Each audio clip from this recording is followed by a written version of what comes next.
Hello guys, welcome back. Now in this session we are going to look into time series decomposition plot. So let's jump into the diagram and we will look into how this plot will look like and what kind of information this plot will give. And then we will design this plot in our Jupyter notebook. So this is the diagram of time series decomposition of air passengers, and it is based on the same data set which we have used in our previous session. If you closely look into this plot, then you will find that it is giving us various information like the observed. So the first plot, which is referred as observed, which is actually giving us the time series information which is based upon the date. Now if you will look into the second plot, you will find that it is representing the trend. Where is the trend? So it is in upward direction. Now coming to the third plot, that is representing the seasonality. So whenever we are working with any kind of a time series data, then we have to also check the seasonality within the given data set. So with this plot, you are able to identify that whether our time series data also contains seasonality or not. To talk about this example, then you will find that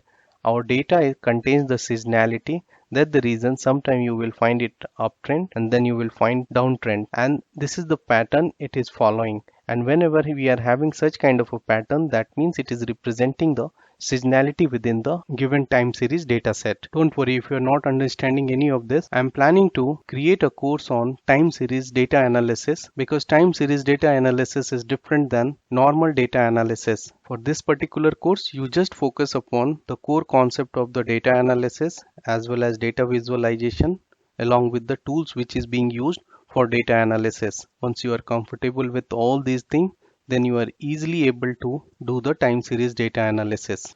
Anyway, this is about the future plan. Now let's proceed further. There is another plot which is representing the residual. So what do you mean by residual? In a more generic term, residual is nothing but a difference. Suppose that if you are having the change within the data set, then how much that change is from one year to another year. So that change is being represented with the residual plot, and this is what it is representing over here. So this contains the change information by which you come to know that how much changes happen whenever we move from one year to another year, and that difference is represented on this plot, and that is called residual plot. And overall this plot is called decomposition plot. That is one of the powerful tool to do the data analysis for time series.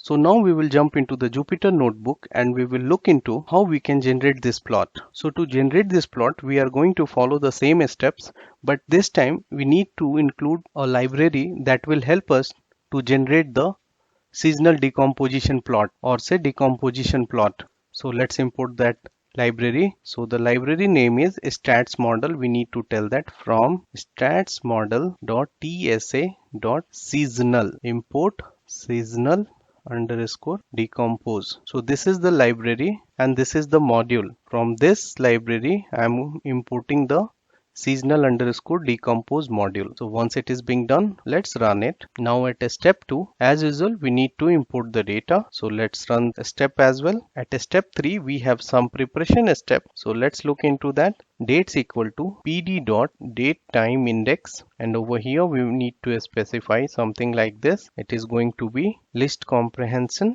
and we need to specify parse d dot strf time, and the format we need to specify over here %y minus %m minus 01. So this is the date format we want, and over here we need to specify for date in data frame date. So this line of code which we need to specify to get the dates in a specific format. So once it is being done, then we need to specify data frame dot set underscore index, and over here we need to tell that dates in place equal to true. So here we have created the index and we told that this dates is going to be the index for this data frame. So now if you will see it over here, we don't have any index. So now let's run it. Select this cell, press B, and over here you should specify df shift enter. Then you will find that with the help of the previous step, with these two lines, we are able to create the index which is a date. Now after creating the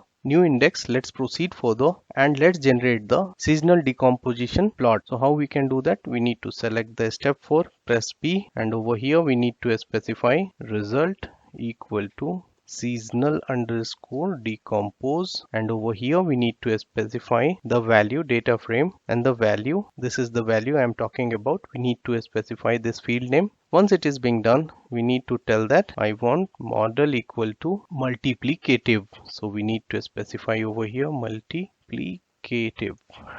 Now after creating the seasonal decompose, we need to override the figure size. So how we can do that? So over here we need to specify plot.rcparams.update, and over here we need to specify the which key I want to update. So I will tell that figure size key I want to update, and over here I need to specify the value. I want to keep it 10,10. Next we will plot it. So after getting the result, we need to plot it. We will tell that result dot plot, and over here we need to specify that subtitle, and here we need to tell that time series decomposition of air passengers. Once it is being done, we will tell that plot dot show. In this particular example, we are not having anything for step 5.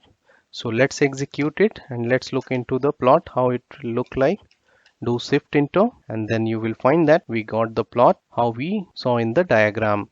So here we got the observed, which we have already discussed.